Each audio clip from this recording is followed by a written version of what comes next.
Hello everyone. खूप दिवसापासून माझी मुलगी मागे लागली आहे की मम्मी केक कर.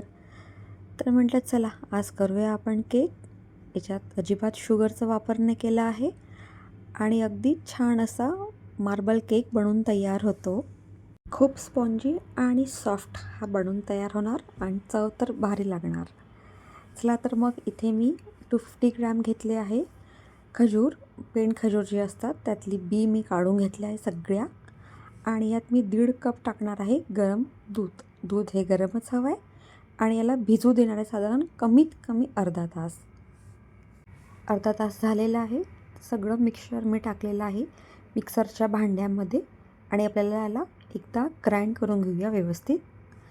इथे व्यवस्थित ग्राइंड झालेलं आहे हे. तर आता आपण याच्यात टाकूया अर्धा कप तेल हे रिफाइंड ऑइलच घ्या, वासाचं तेल घेऊ नका. आणि याला परत आपण एकदा मिक्स करून घेऊया. याला ग्राइंड करून घेते म्हणजे सगळं तेल एकत्र होऊन जाणार सगळं. इथे पहा हे सगळं एकत्र मी ग्राइंड केलं. परत एकदा इथे मी पहिलेचाच बाउल घेतला आहे, त्यात हे सगळं मिक्सचर आपण टाकून देऊया. आता इथे 1 कप मी घेणार आहे मैद्याच्या ऐवजी तुम्ही पीठसुद्धा घेऊ शकता. आपण यात 1 स्पून टाकूया आता बेकिंग पावडर. नंतर अर्धा स्पून इथे मी घेणार बेकिंग सोडा आणि चवीपुरता आपण टाकूया मीठ. हे सगळं आपण चाळून घेऊया.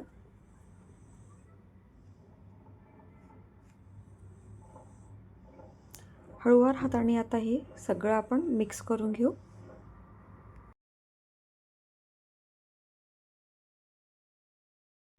सगळं मिक्स करायला त्रास होणार कारण की हे सगळं खूप घट्ट आहे आणि आपल्याला खूप याला सैलसर पातळ करायचं नाही आहे, म्हणून थोडं संयम आणि हळूहळू सगळं एकत्र करून घ्या तुम्ही. यात थोडं दूध अजून ॲड केलं आहे मी व्यवस्थित मिक्स व्हायला सगळं एकत्र होण्यासाठी.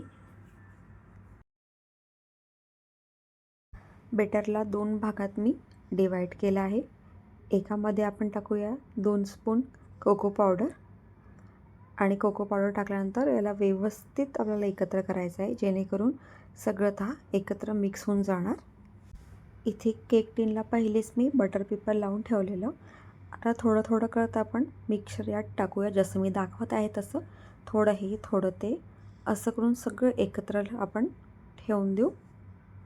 एकावर एक आपल्याला असं लेअर करत टाकत जायचं आहे. आपण याला टॅप करून घेऊया आणि एखाद्या स्पूनच्या मदतीने याला झिगझॅग करून घेऊ. आता यावर आपण ड्रायफ्रूट्स टाकूया.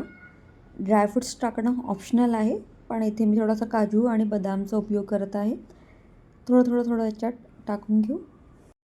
ओव्हन प्रीहीट करायला ठेवला मी. आता 180 डिग्रीवर आपण 40 मिनटासाठी याला व्यवस्थित होऊ देऊ.